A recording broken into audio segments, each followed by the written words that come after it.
So I farm so hard, the employees wanna find me, and then wanna hire me. What's 100K to a guy like me? Could you please remind me? Farm so hard, this ain't easy. Working late nights, you best believe me. My grades can only go ace. Never wanna see another B unless I'm Jay-Z. Farm so hard. What's good, fam? It's your host, Jimmy Pruitt, aka PharmD and ED, and I'm bringing you another episode of the Farm So Hard podcast. I'm super excited to be starting this new series. What we're gonna be doing is we're gonna be focusing on the work that's published in the literature by EM PharmDs and those who are publishing in EM pharmacotherapy or EM journals. So it may be applicable to us. I'm pretty sure the ICU folks and those that's on the floor and different places can find some value in this. But I think the biggest thing I want to do is make sure that there's a lot of work out there that's being done by our colleagues. And I want to make sure that we have a place for them to be able to and continue to spread their work. Some of the big names out there, I'm pretty sure you know who they are and you know who their work is.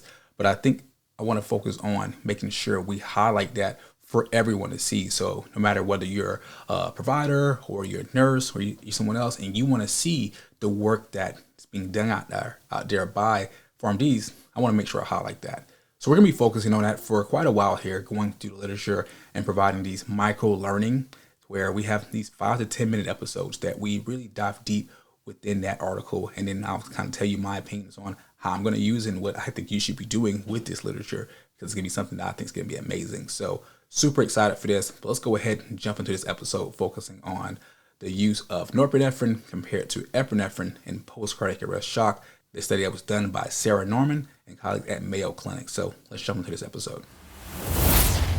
This first study is going to be the risk of arrhythmias in post-resuscitation shock after out-of-hospital cardiac arrest with epinephrine versus norepinephrine, and is published in the American Journal of Emergency Medicine in March of 2024. The management of post-resuscitation shock following out-of-hospital cardiac arrest presents a significant challenge in emergency medicine in all ICUs, with the choice of vasopressor being a critical decision point. Traditionally, epinephrine has been used, and it's been used because of its favored alpha-adrenergic and beta-adrenergic effects. However, that beta part has been associated with increased arrhythmias and increased oxygen consumption, which has been a negative thing for it.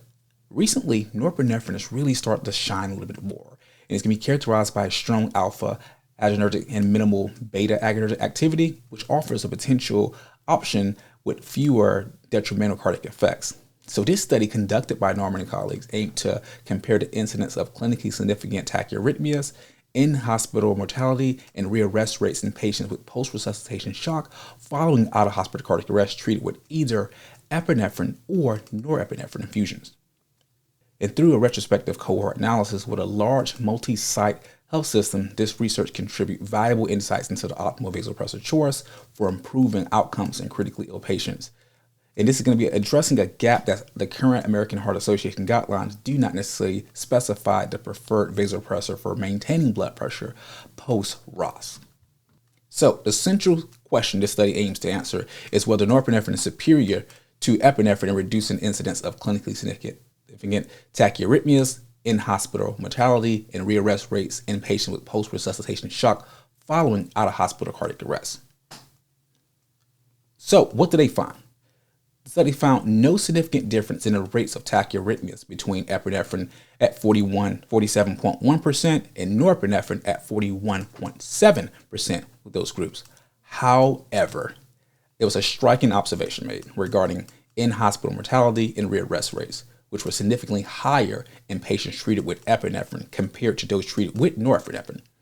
Specifically, epinephrine-treated patients exhibit a 90% in-hospital mortality versus a 54.3% for those treated with norepinephrine. Again, 90% compared to 54%.